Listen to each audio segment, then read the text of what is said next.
kasih, renungan pada siang hari ini sampai judul menjadi misionaris, belajar dari jejak kaki Santo Yosef Fraina Dominguez.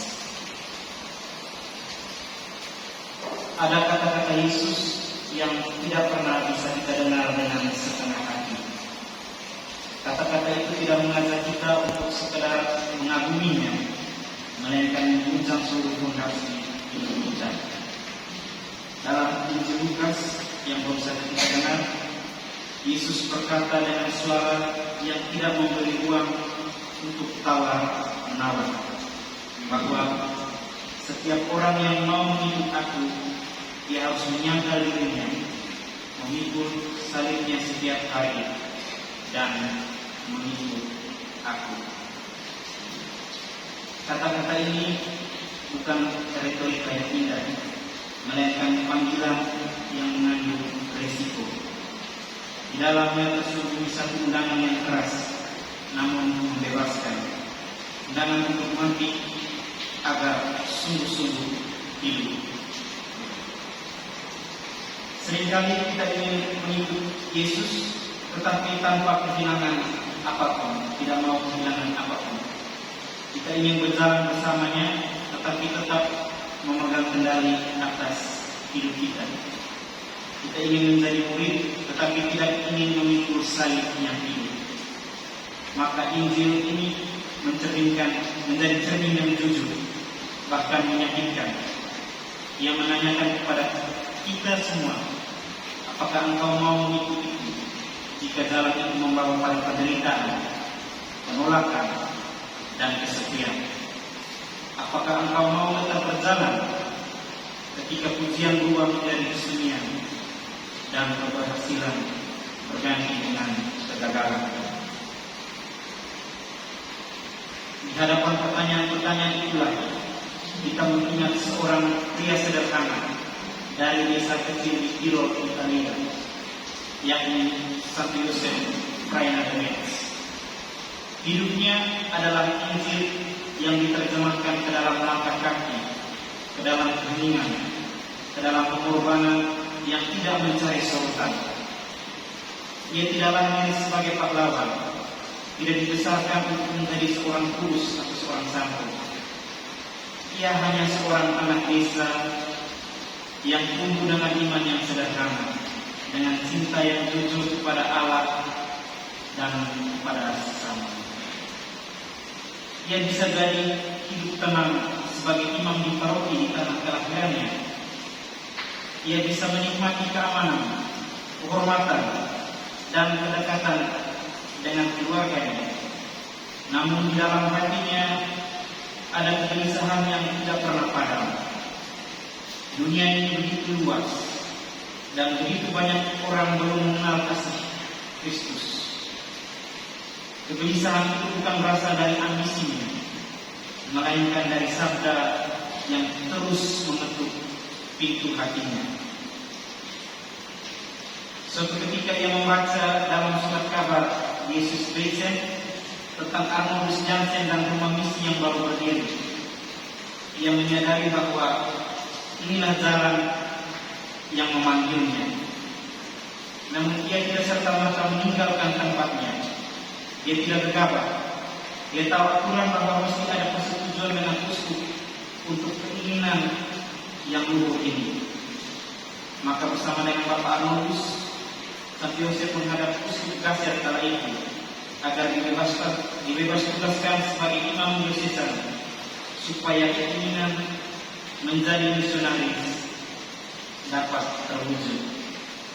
Dan permohonan ini pun diwujudkan dengan jawaban yang menarik dari Bapak Uskup kala itu. Sebagai Uskup Princess, saya katakan tidak. Tapi sebagai Uskup Katolik, saya katakan iya. Silahkan ambil putra Yosef Fraina Dominguez dan jadikanlah dia misionaris sejati. Dengan ini Santo Yosef mengajarkan bahwa niat yang baik mesti juga digapai melalui cara yang beradab dan cara yang baik juga. Yosef kemudian meninggalkan segalanya, keluarganya, tanah air, bahasa ibu, dan berani berkata ya pada sebuah perjalanan yang tidak menjanjikan apapun selain ketidakpastian. Ia tidak tahu apakah ia akan kembali, dan kenyataannya ia memang tidak pernah kembali. Seperti biji gandum yang jatuh ke tanah asing, ia rela mati bagi dirinya sendiri, agar kehidupan baru dapat tumbuh bagi banyak orang. Saudara-saudariku yang terkasih, sebagaimana Yesus tidak tinggal di atas langit, ia turun masuk ke dalam sejarah, ke debu dan ke luka manusia.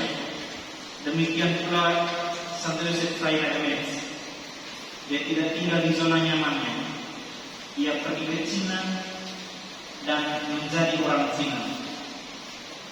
Ia tidak membawa Kristus sebagai paket info rohani, tetapi membiarkan dirinya diubah oleh tanah, oleh bahasa dan air mata bangsa yang dilayaninya.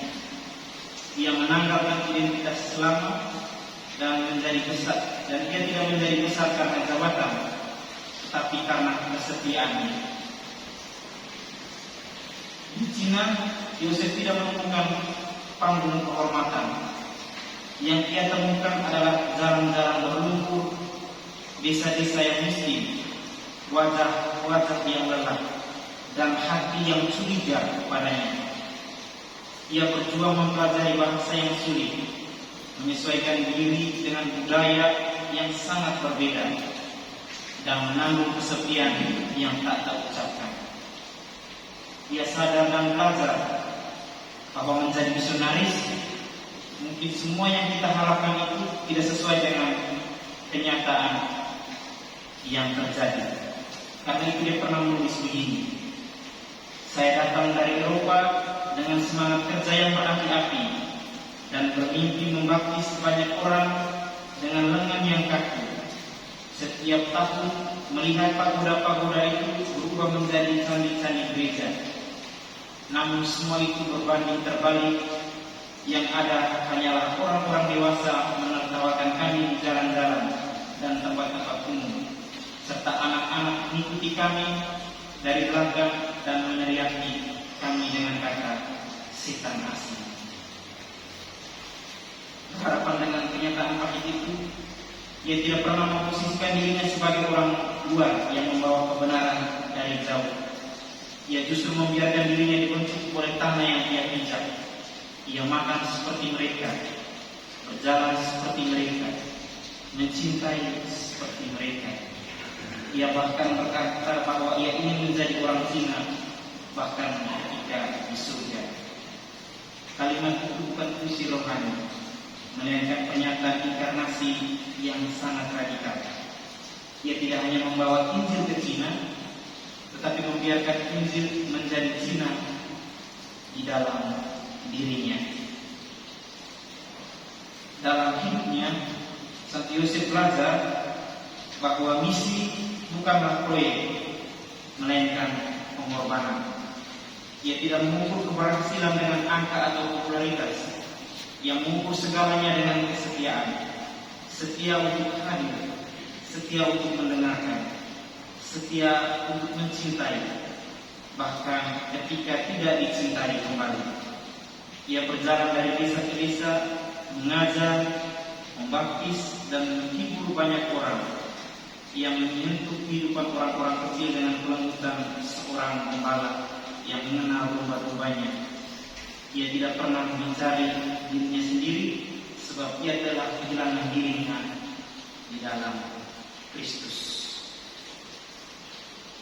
Saudara-saudariku yang terkasih, Tuhan Yesus berkata bahwa siapa yang ingin menyelamatkan hidupnya akan kehilangannya, tapi siapa yang kehilangan hidupnya karena dia akan diselamatkan. Yosef benar-benar menghidupi kata-kata ini bukan sebagai teori, tetapi sebagai jalan hidup. Ia kehilangan segala-galanya, dunia yang anggap berharga, namun ia menemukan kehidupan yang lebih dalam, lebih luas, dan lebih kekal. Ia menemukan bahwa hidup yang diberikan sepenuhnya tidak pernah sia-sia. Bahwa dalam setiap langkahnya, doa menjadi nafas yang menjaga jiwanya tetap hidup. Dia tidak mengandalkan kekuatannya sendiri. Dia tahu bahwa tanpa doa, misi akan berubah menjadi aksi sosial yang melelahkan. Doa adalah tempat dia kembali, tempat yang menangis, tempat yang menyerahkan segala kegagalan dan harapannya. Dalam doa, dia belajar bahwa karya misi bukan miliknya, melainkan karya Allah yang bekerja melalui perakuan manusia. Hari ini dunia yang serba cepat, nyaman dan penuh dengan citra. Kisah Yosef Kayanides berdiri sebagai pertanyaan yang mengganggu. Apakah kita masih berani memikul salib, atau kita hanya ingin memikul gelar? Apakah kita masih mau kehilangan diri untuk Injil, atau kita hanya ingin mengamankan masa depan kita sendiri? Kisahnya mengingatkan kita bahwa mengikuti Kristus bukan tentang kemana kita pergi, melainkan tentang siapa yang kita izinkan membantu kita. Kiranya hidup Santo Yosef Kayanides menjadi cahaya yang menuntun kita untuk kembali pada inti panggilan kita, bukan untuk menjadi hebat, tetapi untuk menjadi setia, bukan untuk dikenal, tetapi untuk mencintai, bukan untuk hidup bagi diri kita sendiri, tetapi bagi Allah dan bagi sesama. Dan di dalam kesetiaan itulah kita menemukan hidup yang sejati.